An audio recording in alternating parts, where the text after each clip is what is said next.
যদি তুমি স্বপ্ন দেখো নিজের চেষ্টা, মেধার পরিশ্রম দিয়ে একদিন সাফল্যের চূড়ায় পৌঁছবে, তাহলে ভরসা রেখো নিজের প্রতি আর জেনে নাও জ্যাক মায়ের জীবনী। জ্যাক মা, তার জীবনী শুধু একটি সাফল্য গাথা নয়।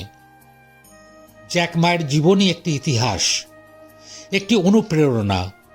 চরম দুরবস্থা আর ব্যর্থতার মাঝে স্বপ্ন ও আশার আলো জেলে রাখার উদাহরণ।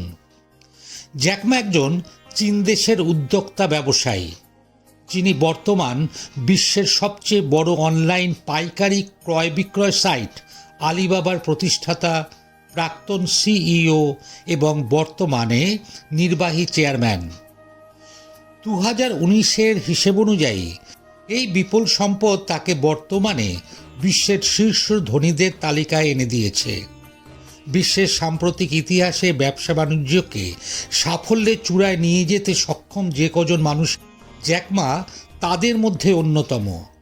জ্যাক মায়ের জন্ম 1964-এর 15ই অক্টোবর চীন দেশের চাচিয়াং প্রদেশের হ্যাংচো শহরের এক দরিদ্র পরিবারে।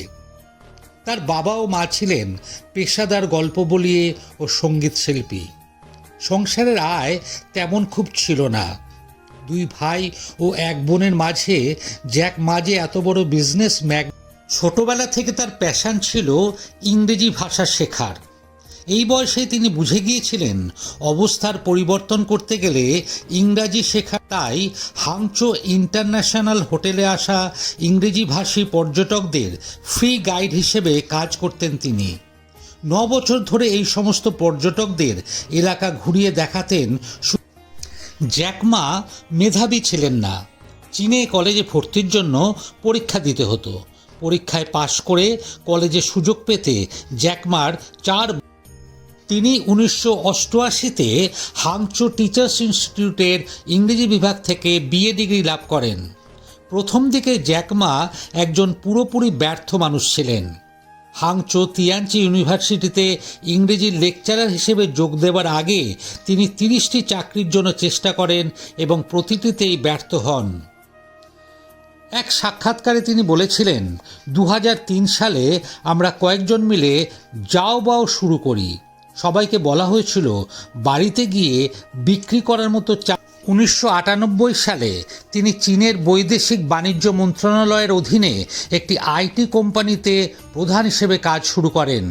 1999 সালে তিনি সেই চাকরি ছেড়ে দিয়ে নিজের শহর হাংচোতে ফিরে আসেন এবং 18 জন বন্ধু মিলে অনলাইন পাইকারি জিনিসপত্র বেচাকেনার সাইট আলিবাবা প্রতিষ্ঠার কাজে হাত দেন। কি করে আলিবাবা নামটা এলো?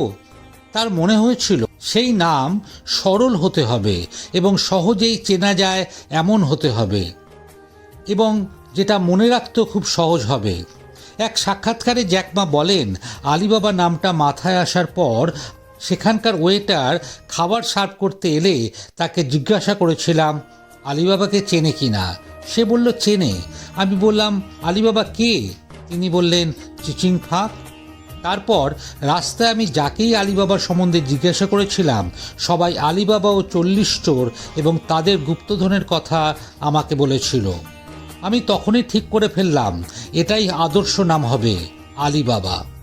তাদের এই পরিকল্পনার উদ্দেশ্য ছিল চীনের আভ্যন্তরীণ ই কমার্স মার্কেট উন্নত করা, সেই সঙ্গে চীন দেশের ক্ষুদ্র এবং কুটির শিল্পকে আন্তর্জাতিক।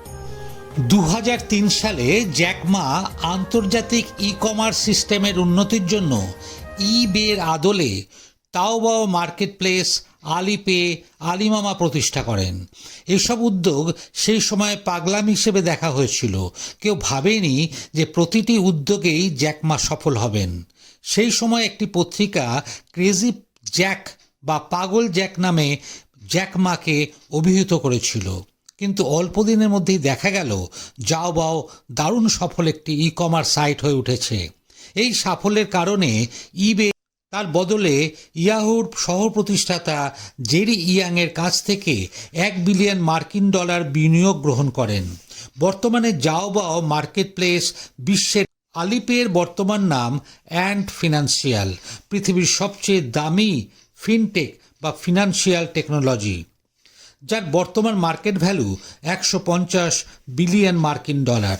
বর্তমানে এটি বিশ্বের সবচেয়ে বড় মোবাইল এবং অনলাইন পেমেন্ট প্ল্যাটফর্ম। বর্তমানে জ্যাক মা আলিবাবা গ্রুপের নির্বাহী চেয়ারম্যান। আলিবাবা গ্রুপের মধ্যে 9টি বড় বড় কোম্পানি রয়েছে। 2018 সালের 10ই সেপ্টেম্বর তিনি ঘোষণা করেন তিনি 1 বছরের মধ্যে। এর আগে তিনি আলিবাবার সিইও পদ থেকে স্বেচ্ছায় অবসর নিয়ে নির্বাহী চেয়ার। জ্যাক মার কথা অনুযায়ী প্রতিটি সফল মানুষের 50 বছরের পর অর্থের চিন্তা ছেড়ে দিয়ে মানব সেবা এবং নতুনদের সফল করার কাজে মনোনিবেশ করা উচিত। জ্যাক মার ব্যক্তিজীবন। স্টিভ জবসের মতো জ্যাক মাও তার পারিবারিক এবং ব্যক্তিগত জীবনকে মিডিয়ার বাইরে রাখতেই পছন্দ করেন। তার পরিবারের আভ্যন্তরীণ বিষয় সম্পর্কে খুব বেশি তথ্য পাওয়া যায় না। ছাত্র অবস্থায় জ্যাক মার পরিচয় হয় জ্যাক মার সাফল্যের পেছনে সাথে ক্যাথির অবদান সব। জ্যাক মা, ভালো থাকবেন আপনি। আপনার জীবনগাথা আমাদের তরুণ প্রজন্মকে সবসময় উৎসাহিত করবে। ভিডিওটি ভালো লাগলে শেয়ার করবেন এবং সাবস্ক্রাইব করবেন এই চ্যানেলটি দেবস ডায়েরি।